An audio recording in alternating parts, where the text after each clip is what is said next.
kita masuk kepada langkah ketiga. Seperti tadi saya bilang, ini adalah tahap kedua. Kalau tadi kita mendalami Alkitab dan juga kita mencari konteks-konteks dari Alkitab atau bacaan yang kita dalami, sekarang kita masuk kepada ranah diri kita. Kita sudah mendapatkan banyak sekali informasi. Lalu apa gunanya bagi kita? Kita sudah mendapatkan banyak sekali pengetahuan tentang siapa itu Daniel, di mana dia dibawa, bagaimana dia berhadapan dengan sistem nilai Babel yang sangat berbeda dengan sistem nilai di Yerusalem. Sekarang apa artinya buat saya? Nah, saya membawa Bapak Ibu kepada satu langkah yang ini cukup penting, yaitu merefleksikan, mendoakan apa yang kita dapat dari penggalian kita. Kemudian tanya kepada Tuhan, Tuhan adakah teguran, peneguhan atau dorongan dari firman yang Tuhan taruh dalam diri saya? Ini tidak bisa dilakukan secara instan ya.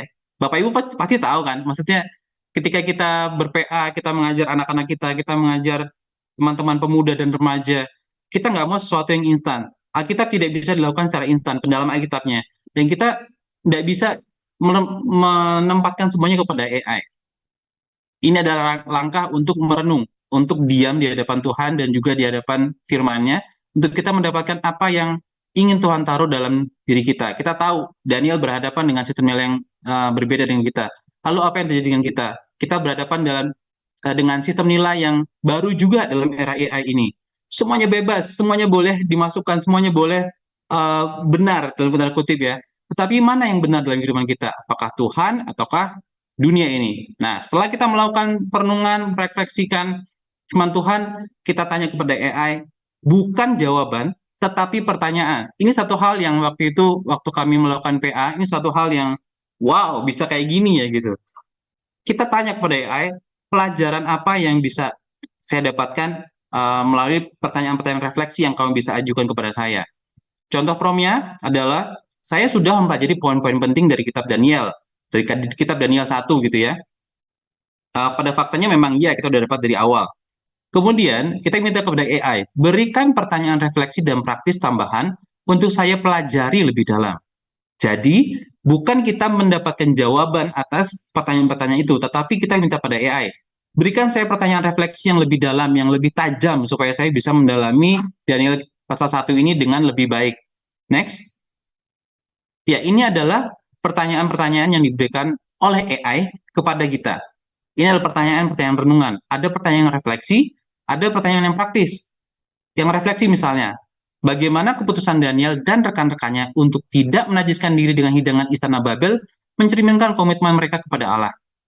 Jadi kita bisa mulai merefleksikan apa yang kita dapatkan tadi dengan apa yang ditangkap oleh diri kita. Kemudian apakah prinsip atau nilai yang dipelajari dari sikap Daniel dalam menjaga kepatuhan terhadap hukum agamanya sambil berada di lingkungan yang berlawanan dengan keyakinannya, yaitu kita bisa menggunakan pertanyaan-pertanyaan ini untuk merefleksikan lebih dalam lagi apa yang kita baca dari kitab Daniel pasal 1. Kemudian untuk pertanyaan praktisnya, kita bisa lihat juga ini pertanyaan praktis yang seharusnya kita bisa jawab gitu ya, karena ini berhubungan langsung dengan hidup kita dan bagaimana kita bisa melakukannya dalam kehidupan kita gitu. Misalnya yang nomor 2, apa yang bisa kita pelajari dari ketekunan Daniel dalam memegang prinsip-prinsip imannya tanpa mengorbankan hubungan sosial atau tanggung jawabnya di tempat kerja. Ini sangat sangat praktis, ini sangat saya banget gitu. Kalau misalnya kita bekerja di tempat yang bukan pelayanan, misalnya di tempat kerja yang sekuler, bagaimana hubungan kita dengan rekan-rekan yang beda agama, beda keyakinan, atau memiliki pandangan dunia yang sangat-sangat berbeda, itu tetap terjaga sambil kita memiliki perisai iman dalam diri kita untuk tidak menjadi sama dengan mereka. Itu sangat praktis dan sangat baik gitu menurut saya. Ini sangat menarik untuk kita bisa melihat bagaimana AI sangat membantu kita untuk merefleksikan firman Tuhan yang sudah kita pelajari. Ya, ini adalah langkah implementasi. Di langkah implementasi ini kita berinteraksi lagi dengan firman Tuhan. Interaksi ini juga bukan terjadi pada dalam diri kita sendiri, tapi juga dalam kehidupan sehari-hari kita. Kita mengintegrasikan firman ini dalam kehidupan kita dan juga memberikan ide-ide kepada kita untuk melakukannya dalam kehidupan sehari-hari. Nah, kita dalam langkah ini kita menanyakan kepada dari diri kita, apa tindakan konkret untuk menerapkan firman Tuhan? Harus tindakan konkret, bukan tindakan yang abstrak gitu ya. Kayak misalnya kalau dulu ada PA gitu, dari firman ini apa yang kau pelajari? Jawabannya paling-paling, ya saya belajar untuk mendekatkan diri kepada Tuhan. Langkah konkretnya apa gitu? Apakah kamu baca firman Tuhan setiap hari? Apakah kamu belajar mendoakan rekan kerja dan lain sebagainya? Nah, setelah itu kita membuat list tindakan konkret dari pendalaman Alkitab ini. Kita membuat kesimpulan pribadi untuk kita pakai dalam kehidupan kita dan gunakan AI. Sekali lagi, bukan untuk mencari jawaban, tetapi untuk mengeksplor usulan penerapan Alkitab yang sesuai dengan konteks hidup Anda. Misalnya, ini contoh promnya, berdasarkan pelajaran dari kitab Daniel pasal 1, tolong berikan usulan implementasi, aplikasi, penerapan praktis untuk hidup sehari-hari sebagai pemuda Kristen pada era AI. Bisa saja diganti sebagai pendeta, sebagai gembala pada era AI. Ini sangat pribadi buat kita semua ya. Dan jawaban AI bagi saya adalah next.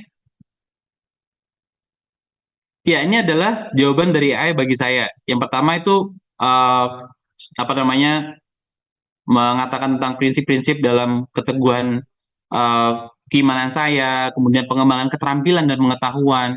Kemudian yang ini sangat menarik, kehati-hatian dalam penggunaan teknologi. AI juga memberikan wanti-wanti kepada saya untuk berhati-hati menggunakan teknologi. Ini berarti apa?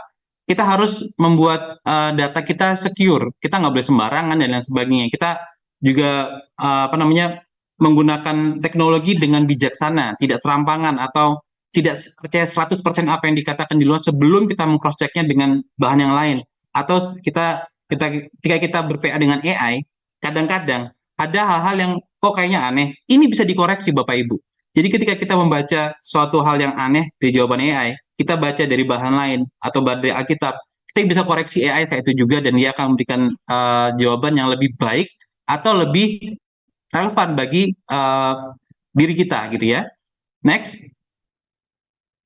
Ya, ini juga sangat menolong juga. Ini masih dalam apa namanya, implementasi tadi. Jadi juga ada pelayanan pengabdian dan juga karakter Kristiani dalam etika kerja dan doa dan keterhubungan dengan Tuhan. Ini jangan kita anggap sebagai satu hal yang, ini dari AI, ini nggak benar nih. Coba kita cerna baik-baik, kita lihat apakah jawaban-jawaban dari AI ini cocok buat saya, dia bisa saya implementasikan dalam kehidupan saya sehari-hari, dan kalau bisa, kita puji Tuhan. Ini salah satu cara Tuhan untuk menolong kita untuk mendalami firman Tuhan dan juga menarik atau mengeksplor ide-ide dalam mengimplementasikan firman Tuhan dalam kehidupan kita sehari-hari.